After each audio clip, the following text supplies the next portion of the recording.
التقى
حضرت علامہ مولانا سجاد احمد برکاتی صاحب، حاضرین محفل، بزرگوں، بھائیوں، عزیزوں، میں سب سے پہلے بابر صاحب کا شکریہ ادا کرتا ہوں کہ انہوں نے مجھے یہاں پہ دعوت دی، اور پھر انتظامیہ مسجد کا شکریہ ادا کرتا ہوں کہ انہوں نے اس محفل میں خطاب کے لیے دعوت دی۔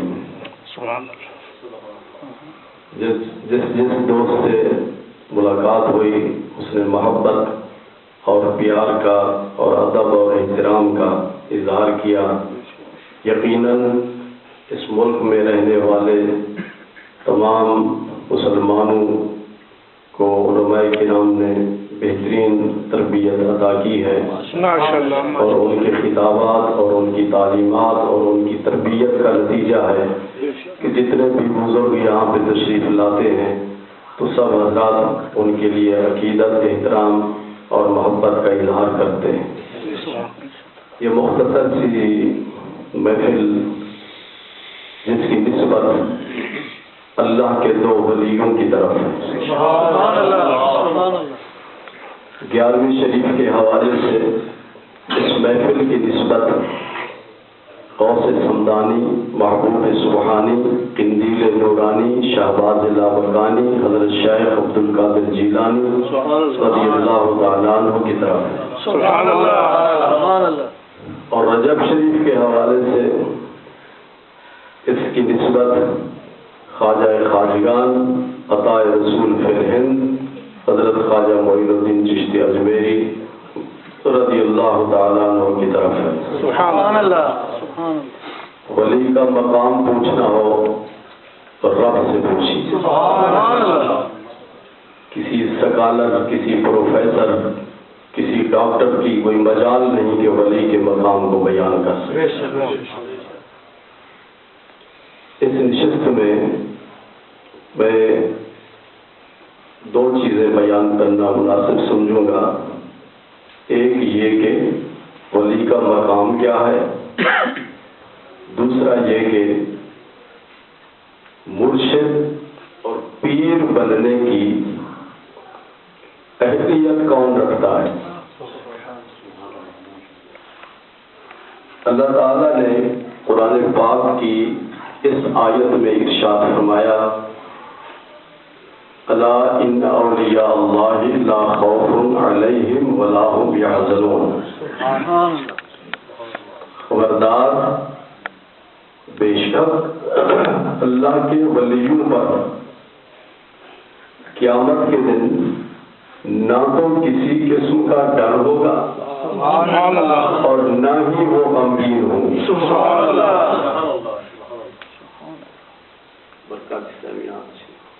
اس آیت میں اللہ تعالیٰ نے دو لفظ استعمال فرمائے، خوف اور حزن۔ ملک صاحب سمجھ رہے ہیں؟ خوف بولے، قیامت کے دن انہیں نہ خوف ہوگا نہ حزن ہوگا۔ جو لوگ عربی لغت کو جانتے ہیں انہیں معلوم ہے کہ خوف کس کو کہتے ہیں اور حزن کس کو کہتے ہیں۔ خوف کا تعلق اپنی ذات سے ہوتا ہے اور حزن کا تعلق اپنوں سے ہوتا ہے۔ اس کی مثال آپ اس طرح سمجھ لیں، میں نے داتا حضور کی بارگاہ اور ان کے مصلے پہ عرصہ دراز تک خطابت کی۔ سبحان اللہ۔ میرے سامنے تقریباً 30,000 کا مجمع ہوتا ہے، ماشاءاللہ۔ اس میں پڑھے لکھے لوگ بھی، ان پڑھ بھی، اور ہر مکتب فکر سے تعلق رکھنے والے، اور اسی طرح ہر سیاسی پارٹی سے تعلق رکھنے والے۔ لیکن میں نے داتا حضور کے اس مصلح اور اس ممبر کی امانت میں خیانت نہیں کی، قرآن اور حدیث کے مطابق بیان کیا جو کچھ بھی ہوتا، اور یہ بھی ذہن میں رکھا کہ جو شخص بھی میری محفل میں آئے، جو میرا خطاب سنے، وہ سمجھ کے جائے۔ سبحان اللہ۔ میں نے الفاظ کے ساتھ کھیلنے کی کوشش نہیں کی، ادیبانہ، فصیحانہ، بلیغانہ، مشکل الفاظ استعمال نہیں کیے، اس لیے کہ حضور صلی اللہ علیہ وسلم نے ارشاد فرمایا کلم الناس علی قدر عقولہم لا علی عقولکم، کہ لوگوں کی ذہنی سطح کو سامنے رکھ کر گفتگو کیا کرو، اپنی علمیت نہ جگایا کرو۔ تو حضور صلی اللہ علیہ وسلم کی یہ سنت پاک ہے کہ آپ کی اس محفل پاک میں جو شخص بھی آپ کا خطاب سنتا تھا سمجھ کر باہر نکلتا تھا۔ سبحان اللہ۔ خوف کا معنی ڈر، کیا؟ اور حزن کا معنی غم۔ یہاں پہ اگر سانپ میری طرف بڑھ رہا ہے تو اس وقت جو مجھ پر کیفیت طاری ہوگی، میں اس سانپ سے ڈروں گا یا نہیں ڈروں گا؟ کہ بھی میری جان خطرے میں، سانپ میری طرف بڑھ رہا ہے، بابا سمجھ آ رہا ہے؟ تو اس وقت جو کیفیت مجھ پہ طاری ہوگی اس کو کہتے ہیں خوف۔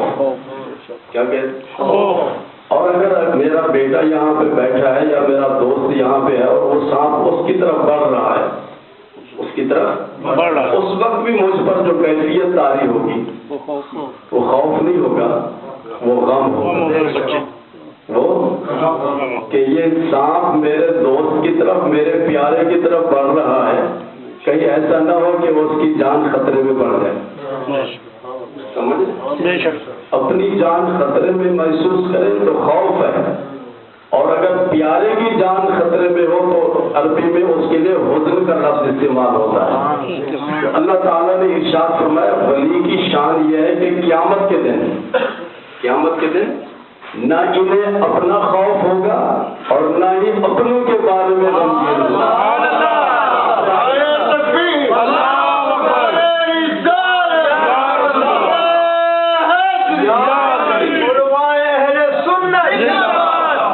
دوسرے لفظوں میں میں اس کو اس طرح کہتا ہوں کہ لا خوفن کا مطلب یہ ہے کہ ولی بھی جنتی ہے، ولا هم يحزنون، جو ان کا غلام بن جائے گا، ان کا مرید بن جائے گا، ان کے نقش قدم پر چلے گا، وہ بھی جنتی ہے۔ پیر بھی جنتی اور ان کا مرید بھی جنتی۔ یہ اللہ تعالیٰ نے قرآن پاک میں ولی کی شان کو بیان فرما دیا ہے۔ کیا نام؟ ٹھیک ہے بابر صاحب، یہ وجہ اس کو ٹیک اوور کرو، اس کے پاس جاؤ۔ بابر آپ بیٹھے رہے، خطاب سنیں، یہ بیلجیم سے آئے مجھے لینے کے لیے۔ کل میں نے جمعہ پڑھانا ہے بیلجیم میں، تو انشاءاللہ مختصر خطاب ہوگا، باقی کبھی زندگی رہی تو پھر تفصیلی گفتگو ہوگی آپ کے سامنے۔ تو ولی کی شان کیا ہے؟ ارشد صاحب، ولی کی شان اللہ تعالیٰ نے بیان فرمائی لا خوف علیہم، ولی جنتی ہے، ولا هم يحزنون، جو ان کے مرید ہیں وہ بھی جنتی ہیں، وہ بھی جنتی ہیں۔ اس کے بعد فرمایا الذین آمنوا وکانوا یتقون، فرمایا کہ ولی کی اہلیت کیا ہے؟ کیا ہر شخص ولی ہو سکتا ہے؟ کہ ہر شخص پیر اور مرشد ہو سکتا ہے؟ فرمایا الذین آمنوا، مرشد وہ ہے جو عاشق رسول ہو۔ سبحان اللہ۔ بخاری کی حدیث ہے لا یؤمن احدکم حتی اکون احب الیہ من والدہ وولدہ والناس اجمعین۔ مومن کس کو کہتے ہیں؟ مومن مشہور تو یہ ہے کہ جس نے کلمہ پڑھ لیا لا الہ الا اللہ محمد رسول اللہ۔ جی حضور صلی اللہ علیہ وسلم سے عرض کرتے ہیں یا رسول اللہ مومن کس کو کہتے ہیں؟ تو سرکار مدینہ صلی اللہ علیہ وسلم مفسر قرآن ہے، آپ نے جو کچھ ارشاد فرمایا اس کے مقابلے میں کسی کی بات نہیں کر سکتی۔ سرکار مدینہ صلی اللہ علیہ وسلم نے مومن کی تعریف بیان فرمائی ہے، بخاری شریف کی حدیث ہے، آپ نے ارشاد فرمایا مومن وہ ہے جس کے دل میں میری محبت اپنی جان سے، اپنے ماں باپ سے، اپنی اولاد سے اور ساری کائنات سے زیادہ وہ مومن ہے۔ تو اللہ تعالیٰ نے فرمایا کہ ولی اور مرشد کون ہو سکتا ہے؟ فرمایا الذین آمنوا، عاشق رسول، گستاخ رسول، بے ادب شخص اور بد عقیدہ شخص پیر نہیں ہو سکتا۔ اگر وہ اپنے آپ کو قادری لکھواتا ہے، نقش بندی لکھواتا ہے، سوربردی لکھواتا ہے، شاذلی لکھواتا ہے، رفائی لکھواتا ہے اور ہے بد عقیدہ اور بے ادب شخص ہے، وہ پیر اور مرشد نہیں ہو سکتا۔ اور دوسرا فرمایا وَقَالُوا يَتَّقُونَ، کہ مرشد کے لیے ضروری ہے کہ عالم بعمل ہو۔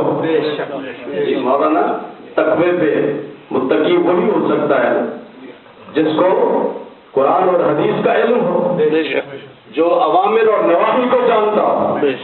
فرمایا کہ وَقَالُوا يَتَّقُونَ، مرشد کی دوسری کوالیفیکیشن یہ ہے کہ وہ عالم ہو اور بعمل ہو، اسے قرآن کا علم ہو، حدیث پاک کا علم ہو، حلال کا علم ہو، حرام کا علم ہو اور سنتوں کا علم ہو، واجبات کا علم ہو، مستحبات کا علم ہو، فرائض کا علم ہو۔ بے شک بے شک ہم نے ایسے لوگوں کو بھی پیر بنایا ہوا ہے جو غیر مسلم ہیں، جو جادو ٹونے کرتے ہیں تو کہتے چلو جو اس پیر صاحب کے پاس۔ یہ پیروں کے ساتھ مزہ ہے اور قرآن پاک کے ساتھ مزہ ہے۔